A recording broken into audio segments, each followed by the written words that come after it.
Cela fait 29 ans que je suis arrivée à l'église. Quand j'y suis arrivée, j'ai vécu une très belle expérience parce que, en réalité, j'y étais allée pour sortir les miens de l'église.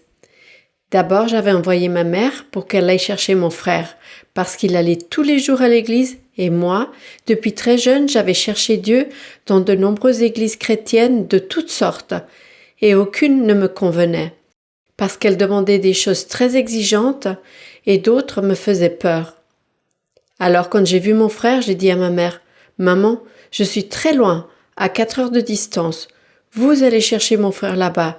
J'ai peur qu'on lui donne des breuvages ou qu'on lui impose les mains et qu'il tombe. » Et ma mère m'a répondu, « Oui, ma fille, j'irai le chercher. » Quand j'ai envoyé ma mère, elle y est restée aussi. Alors je suis allée, j'ai dit à ma sœur au téléphone, « Ma sœur, maman dit que là-bas c'est très bien, que je ne sais quoi et je ne crois pas que Dieu parle à l'homme. Parce que l'homme est si pécheur, alors pourquoi Dieu parlerait à l'homme ?»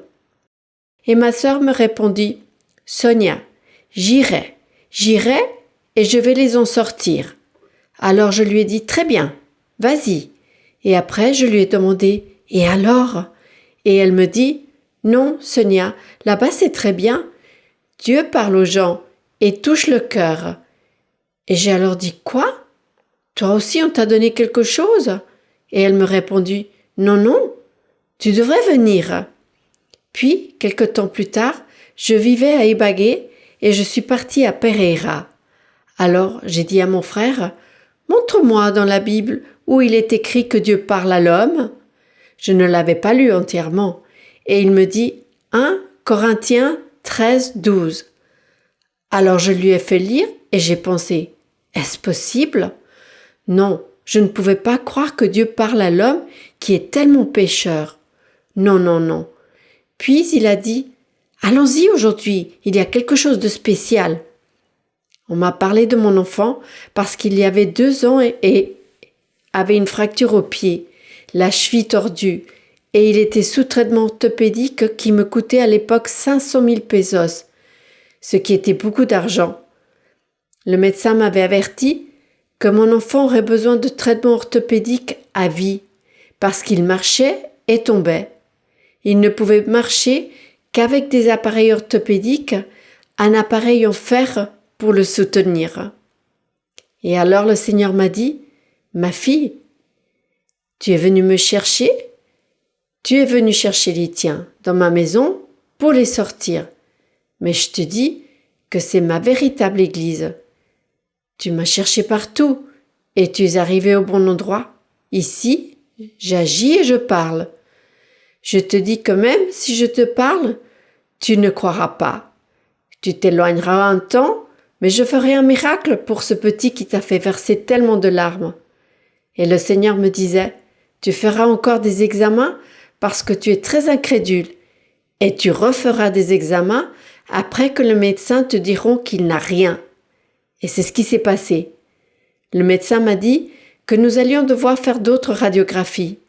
Puis il me dit, « Voici les radiographies de l'enfant. » J'ai dit, « Oui, c'est bien celle-là. » Puis il dit, « Mais ces radiographies montrent qu'il est malade. Mais nous avons refait d'autres radiographies et le pied est parfait. Gloire à Dieu. » Je lui ai dit, « Non, ce n'est pas possible. Vous avez changé les radiographies. » « Non, madame, pas du tout. » Alors j'ai demandé à refaire les radiographies. Puis il m'a dit, « Regardez, regardez le pied, il est plat. Regardez-le. » Et je me suis souvenue à ce moment-là de la prophétie, parce que cela faisait 6 mois que je n'étais pas retournée à l'église. Et je témoigne pour la gloire du Seigneur. Je veux témoigner pour donner la gloire, l'honneur et la louange à notre Dieu. À travers le don de la prophétie, le Seigneur m'a fait une grande promesse où il m'a dit qu'il allait protéger ma vie. Je suis conducteur de véhicules poids lourds. Je faisais l'aller-retour Madrid-Barcelone. Et sur le retour, en me dirigeant vers le lieu où je devais décharger mon véhicule, j'ai eu un accident assez catastrophique.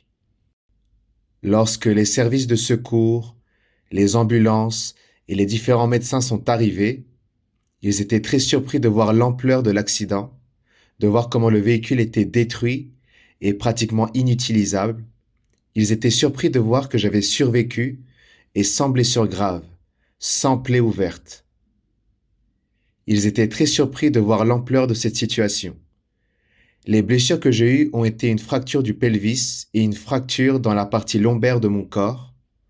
En considérant l'ampleur de l'accident, les blessures n'ont pas été si graves.